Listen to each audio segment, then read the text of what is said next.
Bismillahirrahmanirrahim. Assalamualaikum warahmatullahi wabarakatuh. Salam sejahtera untuk kita semua. Om Swastiastu, Namo Buddhaya, Salam kebajikan yang saya hormati. Serta generasi muda Indonesia, rekan mahasiswa yang saya banggakan. Saya Muhammad Ida Malik, mahasiswa Universitas Tanjung Pura Pontianak, Fakultas Ilmu Sosial dan Ilmu Politik, Prodi Administrasi Perkantoran, akan menyampaikan pidato dengan tema urgensi keterampilan public speaking bagi mahasiswa administrasi perkantoran di era 5.0. Pertama, marilah kita panjatkan puji dan syukur kepada Tuhan Yang Maha Esa yang senantiasa melimpahkan nikmat dan karunia-Nya kepada kita, sehingga pada kesempatan kali ini kita dapat berkumpul dalam keadaan sehat walafiat, tanpa kekurangan sesuatu apapun. Selawat serta salam semoga senantiasa tercurahkan kepada Nabi besar kita Muhammad SAW, karena berkat beliaulah kita terhindar dari alam yang penuh kegelapan menuju alam terang benderang seperti ini. Mahasiswa Indonesia, generasi muda penerus bangsa, agen perubahan bagi Indonesia. Dalam hidup ini, saya memiliki mental seperti orang yang bermain sepeda. Bila tidak mengayuh sepeda, maka saya akan jatuh. Jika saya berhenti bekerja, maka saya akan mati. B.J. Habibie. Hadirin yang saya hormati, seperti yang kita semua tahu, pada saat ini dunia sedang memasuki era revolusi 5.0. Revolusi ini merupakan kelanjutan dari revolusi 4.0 yang menggunakan teknologi digital dan mesin otomatis seperti artificial intelligence, di mana revolusi tersebut memberikan kemudahan di segala bidang, khususnya komunikasi.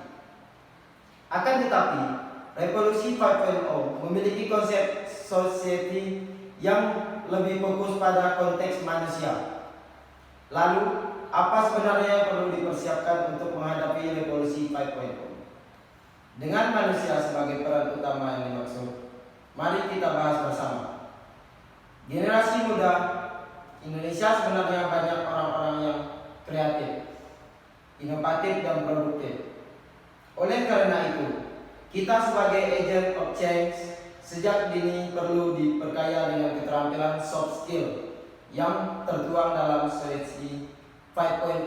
Dipercaya kemampuan tersebut diharapkan berhasil dan mampu memenangkan persaingan di era pasar, perubahan dan globalisasi dunia tanpa batas saat ini. Hadirin sekalian, ada 5 keterampilan yang diperlukan pada era 5.0 yang akan kita hadapi. Pertama, yaitu kemampuan kompleks problem solving. Otak sebagai pemecah masalah kompleks tentunya dalam pemecahan problem harus terstruktur dengan penyusunan variabel atau bagian terpisah seperti upaya penting. Menyederhanakan dan fokus hal-hal penting untuk mendapatkan solusi yang memuaskan. Kemudian bagi dan taklukkan, dan yang terakhir yaitu umpan balik dan umpan balik. Salah satu tujuan yang keterampilan dimaksudkan agar mampu untuk bernegosiasi, melakukan lobby, dan kesepakatan dengan banyak pihak yang berkaitan dengan banyak orang. Keterampilan yang kedua adalah kemampuan critical thinking dan creative thinking, di mana diharapkan mampu membuat keputusan yang logis dan dapat menghasilkan serta mengaplikasikan ide-ide dalam konteks yang lebih spesifik. Generasi muda Indonesia yang penuh semangat. Adapun keterampilan yang ketiga adalah kemampuan berbahasa asing. Saya pikir ini merupakan keterampilan yang harus generasi sekarang memiliki. Sekarang tidak hanya bahasa Inggris yang harus kita kuasai, karena tentunya di depan sana akan banyak berkolaborasi dengan orang-orang di negara luar. Oleh karena itu, semakin banyak menguasai bahasa asing, akan semakin banyak kemungkinan deal-deal yang akan kita buat setelah menguasai keterampilan kompleks problem solving yang ditunjang dengan penguasaan bahasa yang kita miliki. Selanjutnya, keterampilan berkolaborasi akan lebih dikenal dengan kolaboratif skill. Pada keterampilan ini, mungkin pupil atau orang lebih senang mengenal dirinya sendiri, baik dalam kelebihan maupun kekurangannya. Hadirin rekan mahasiswa yang saya hormati. Kemampuan yang terakhir adalah kemampuan menggunakan teknologi. Kemampuan ini saya pikir adalah yang paling diperlukan saat ini karena hampir semua kegiatan manusia menggunakan teknologi, mulai dari yang sederhana hingga yang paling rumit sekalipun.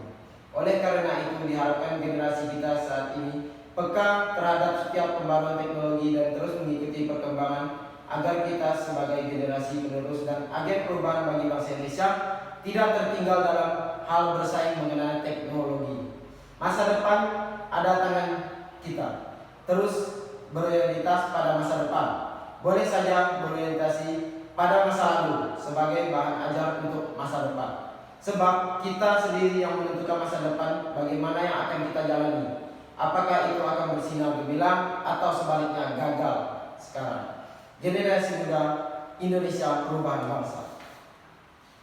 Kita harus menyeimbangkan antara hard skill dan soft skill dengan baik, karena kedua kemampuan tersebut akan mengantarkan kita menuju garis akhir, yaitu kesuksesan. Praktik dalam membuatmu benar, namun pengulanganlah akan membuatmu berhasil.